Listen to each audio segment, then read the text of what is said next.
contextual safeguarding video for 2024.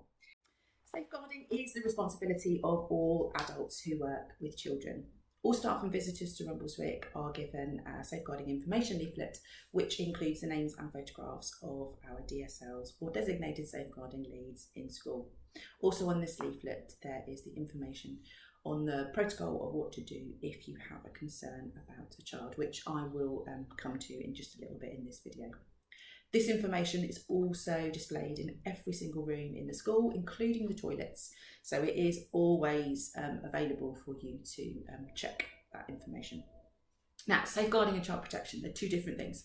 Safeguarding is what we do every single day, day in, day out, to prevent children from harm.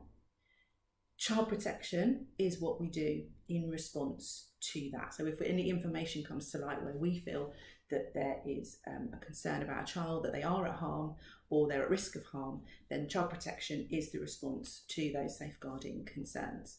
Therefore, safeguarding is the responsibility of absolutely everybody that works with children. Now, if you have a concern, don't sit on it. Don't rely on email, don't rely on CPOMs, don't wait till the end of the day. Come and see one of the DSLs in person. We have 3 trained designated safeguarding leads at Rumboldswhyke. There's myself, Lisa Harris, I'm the head of school and the main designated safeguarding lead for Rumboldswhyke. We also have our deputy head teacher, that is Abigail Gilbert. She's our deputy designated safeguarding lead, along with Kirsty Choi, who is our early years and key stage 1 lead, and she is also a deputy designated safeguarding lead. So in the first instance, come and see one of the DSLs in person. You don't talk to anybody else, you just come and see one of us and you share that information with us. If in the very, very, very rare occurrence, all 3 of us were not available in school, then what you would do is you would contact either Steve Williams, who is the head of safeguarding for Bishop Luffer Learning Partnership, or you would contact Austin Hyman. He is the head teacher at Bishop Luffer or the CEO of the Bishop Luffer Learning Partnership. Both of them are DSL trained and both of them visit the school very regularly and they know the staff and the children really, really well. Their phone numbers can be found in the staff room or they can be found in the office. Okay, so once you've reported to us, you will then go on to CPOMs and you will log that information. Now, if you can't access CPOMs for any reason, you can actually record this on paper and we can scan that in. So don't worry if you really can't get onto CPOMs, but the report should be factual, it should be clear and it should be accurate. Okay, if you've got any concern about parts of the body, please don't ever take any photographs. There are body maps on CPOMs and you can just click where the mark or the bruise or whatever it is and on the front or on the back. All staff will receive training on CPOMs as part of the induction process. Now, please do make sure that your reports are complete and that they make sense. And they must be able to make sense in 3, 6, 12 months' time and be appropriate to stand up in a court of law too. So, key things. We need to be vigilant. We have to have a culture of it can happen here. Please note down anything that's out of the ordinary, anything that's out of character for a child and report that. If you're thinking you should report it, you probably should. So it's always better to be safer than sorry, because we may have DSLs, we may have additional information that we're kind of putting the pieces of the puzzle together. So please do just inform one of us, no matter how small. If a child was to sort of open up and disclose to you, make sure that you are approachable. Listen really, really carefully and make sure that it's going at the child's pace. Don't rush them. I know in school it's really difficult. You know, time is always precious, but just let them talk at their pace and take it seriously. One of the things that the children, nationally, it's been known that the children are worried that adults won't take them seriously. So please do make sure that you're showing the child that you're taking this seriously. Clarify essential information. And reassure them that by talking to you, this is just about keeping them safe. It is our job to keep them safe, and that is whenever I talk to children, if they're letting me know something that they feel that possibly that they're worried that they might get into trouble, I always say to them, this, you know, it's our responsibility to keep you safe, and no one has the right to cause you any harm. So by talking to us, you know, it's not about getting anyone into trouble, but this is about making sure that we give people the right help and that we are keeping everybody safe. Never, ever, ever promise confidentiality, because you will have to then break that confidentiality if you have promised that, and that could then lead that the child may not be trusting in the future. Tell the child what will happen next. So for example, that you're going to come and tell Mrs. Harris or Mrs. Toy, Mrs. Gilbert. You can inform them of what's going to happen, and then record the details in the child's words. And like I said, you pop that on CPOMs or you record it on paper and we can scan that into CPOMs. Once you do that, that comes off to one of the DSLs. You then no longer will have access to that. That is then down to us, and then we will respond as appropriate. Okay, what you mustn't do, the don'ts. Don't investigate. It's not our job to investigate. It's not our job to resolve. And it's not our job to make assumptions or ask any leading questions. All staff will receive safeguarding training on the National College this year, and all staff and visitors will be expected to read the Keeping Children Safe in Education Part 1. There is a register in the office, and Hannah will keep registered. She'll keep the details of that. But please do make sure that you go to Hannah and you sign the register to show that you have read that.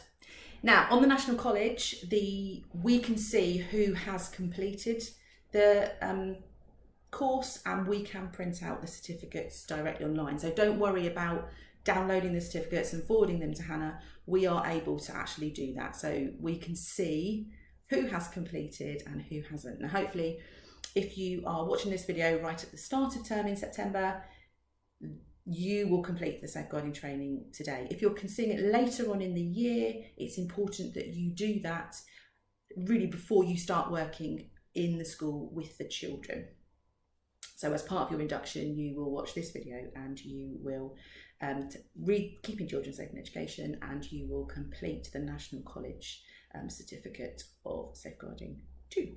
Now, part of the Keeping Children Safe in Education, it details everything that you have to be trained safeguarding wise on. So things like types of abuse, indicators of abuse, what child-on-child abuse is, what that can include, child sexual exploitation, child criminal exploitation, domestic violence, domestic abuse, female genital mutilation. All of these things will be covered in your National College training. However, if you ever have any questions, please do come and see me, and we do have our regular questions that we pop into our staff meetings, our regular staff meetings, and then we can have conversations there as well. Now, part of KICSI is that we have to understand the early help process. Now, in West Sussex, we have something called the integrated front door. So if we had it might be a concern about safeguarding, but it also might be to support a family who just need a little bit of help. We have 4 levels. In sort of level 1 is your universal, it's sort of everybody, and then you've got a level 2, which might be a family or individuals that just need that little bit of extra support. That's generally called enabling families. You have level 3, which is what we call early help, which is when you have maybe more than one agency involved. And then you have level 4, which is your sort of child protection, child in need sort of plans. Now, anyone can refer through the integrated front door. That means members of the public as well. So the integrated front door is sort of it's a strange name, but it's like it's a doorway into receiving additional help. So all of the referrals go in through the same process, whether you were just trying to get a little bit of help for a child whose parents, maybe they were a young carer, maybe parents need a little bit of support financially, maybe they were having trouble with housing, whatever it is, or whether it's your major sort of safeguarding child protection concerns, they all go through the integrated front door, and then that is triaged. A little bit like when you go to A&E, everyone goes through the triage nurse, and then it's assigned accordingly. The telephone number for the integrated front door is located in the safeguarding policy. It's located on the safeguarding notice board, and on the whole, the people that would refer will generally be the DSL, because we do have a large amount of information. However, anyone can refer through the integrated front door. It doesn't have to be a DSL. What I would say is, if you were to ever fill out an online integrated front door, or you telephone the integrated front door, then please, it's important that you do let one of the DSLs know that you have done that, because it is likely that they will contact the school and we would need to have that information. So yeah, as I said, that information, the email address, the online address, and the telephone number are found in the safeguarding policy, and they are found on the safeguarding board. Each year there are some changes made to the Keeping Children Safe in Education document, and this year there were some minor changes. In fact, they were so minor there was no consultation period for it this time, because they were mainly technical, based on definitions, wording and terminology. So I'm just going to run through those changes now, so I'll give you an update on that straight away. So the first one was, there was an amendment to the definition of safeguarding and promoting the welfare of children, so that it falls into line with the Working Together to Safeguard Children document of 2023. And that means that it is defined as providing help and support to meet the needs of children as soon as problems emerge, to protect children from maltreatment, whether that is within or outside the home, and that includes online as well, preventing the impairment of children's mental and physical health or development, ensuring that children grow up in circumstances consistent with the provision of safe and effective care, and to take action to enable all children to have the best outcomes. There was also a bit of a change in the updated list of early help indicators, so when families may need some additional support and to intervene early. And it's saying that we should really be aware that if there are children that have experienced multiple suspensions, or if they're at risk of being permanently excluded from schools, like going to a pupil referral unit, they are quite likely to need some support from early help. If they've got a parent or carer that has been in custody, or if is affected by parental offending, and if a child is frequently missing or goes missing from education, they are also ones that we really need to be mindful of. A couple of other changes, again this is just a few minor changes to terminology. When referring to abuse and neglect, the guidance now also includes exploitation. The definition of abuse now also has including when they see, hear or experience the effects in relation to domestic violence. So last year there was an indication about domestic violence. They've now included about when they see or hear or experience it. Unexplainable or persistent absences from education has replaced the phrase deliberately missing education when referring to safeguarding issues. And it is also important that it said when staff have a concern about child-on-child abuse, they should speak to their DSL. They have now adapted that wording to if someone has a concern. So it's not when, it's an if. If you've got any concerns at all, then you must report that to the DSL. And the definition of a child criminal exploitation and child sexual exploitation now says CCE and CCE may involve an exchange for something the victim wants and or for the financial advantage or increased status of the perpetrator or facilitator. Previously, it didn't include the word may. Our safeguarding information board is located in the staff room next to the large white board in the room.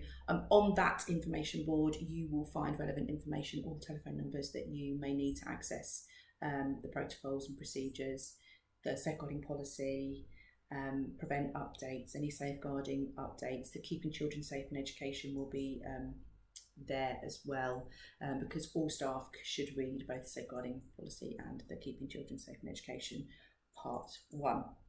Now, in accordance with our whistleblowing policy, if you had a concern about a member of staff, no matter how small that concern is, you must inform me. You come and see me, no matter how small that is. Come and let me know. If the concern you had was regarding me, then you should contact our Chair of Governors, who is Father Angus Reid. He is also our safeguarding governor.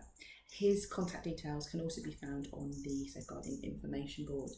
Now, if you had a concern about the Chair of Governors, the CEO of the Trust, or any of the trustees, then you would contact the LADO directly. Again, their telephone number can be located in the staff room next in the information board. And that goes for any adults that you had a concern of that were working with children, both inside and outside of school, then you could contact the LADO. And the LADO stands for the Local Authority Designated Officer.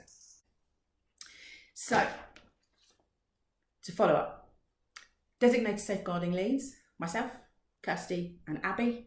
In our absence, you would contact Steve, Head of Safeguarding, or Austin, Head Teacher CEO of the Bishop Luffer Learning Partnership. You come and see us about a concern in person. Once you've done that, you follow up with a written report and you put that on CPOMs, either by recording it in writing and then we scan it in, or you log onto CPOMs yourself and pop it on there then, and there will be further training for that as well. I won't go through that right now. Making sure you're approachable, making sure you listen, don't ask leading questions, making sure that you're telling the children that you're keeping them safe, taking it seriously, clarifying essential information, no judgment, no assumptions in our reports or anything like that, use the child's words. And always have a culture of it could happen here.